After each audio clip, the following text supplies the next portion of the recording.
साहिर लुधियानवी की ये बातें जो आपको भी मोटिवेशन देगी। जो मिल गया उसी को मुकद्दर समझ लिया, जो खो गया मैं उसको भुलाता चला गया। गम और खुशी में फ़र्क ना महसूस हो जहाँ मैं दिल को उस मुकाम पर लाता चला गया। बर्बादियों का शोक मनाना फिजूल था, बर्बादियों का जश्न मनाता चला गया, मैं ज़िंदगी का साथ निभाता चला गया। नमस्कार, मैं गोविंद मीणा केंद्रीय विद्यालय गुना से।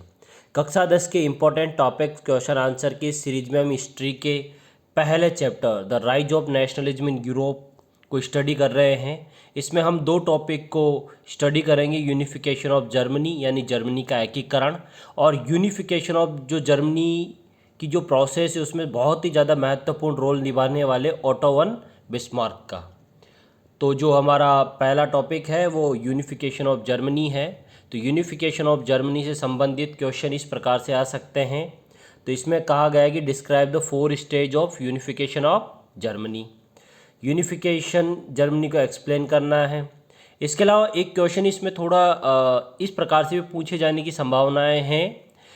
Can the army be the architect of a nation, यानी जर्मनी के संदर्भ में क्या सेना किसी राष्ट्र की वास्तुकार हो सकती है। तो क्वेश्चन के आधार पर हम टॉपिक को डिस्कस कर लेते हैं। तो यूनिफिकेशन ऑफ जर्मनी को जब आप लिखोगे क्वेश्चन के आंसर में, तो पहला पॉइंट आप लिखोगे कि Germany unification was a long and complicated process, लंबी और जटिल प्रक्रिया थी। एक्चुअली 19th सेंचुरी की शुरुआत तक जर्मनी नामक कोई देश था ही नहीं, तो एक लंबी और जटिल प्रक्रिया थी। दूसरा, Germany was divided in 39 autocratic states, यानी जर्मनी जो था वो पहले 39 निरकुंज राज्यों में विभाजित था। फिर जर्मनी के यूनिफिकेशन की जो कमान थी वो पर्शिया ने देखी, यानी जो पर्शिया एक एम्पायर था, इस एम्पायर ने जर्मन यूनिफिकेशन की जो लीडरशिप थी उसको किया, और पर्शिया ने ही जो है जर्मनी की यूनिफिकेशन है उस प्रोसेस को आगे बढ़ाया।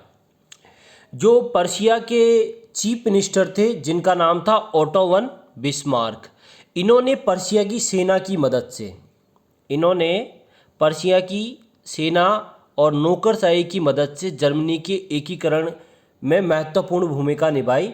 इस कारण से जो ओटो वन बिस्मार्क है उनको जर्मन यूनिफिकेशन का वास्तुकार या आर्किटेक्ट भी कहा जाता है।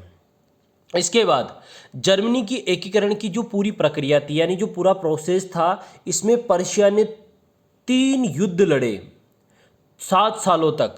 ये जो 3 युद्ध 7 सालों में लड़े और इनको जीता, तो इसके बाद 1871 में जर्मनी का यूनिफिकेशन हो गया। और जैसे ही जर्मनी का यूनिफिकेशन हुआ, जर्मनी का यूनिफिकेशन होने के बाद विलियम जो फर्स्ट थे, कैसर विलियम जो फर्स्ट थे, उनको तो जर्मनी का किंग डिक्लेयर किया गया।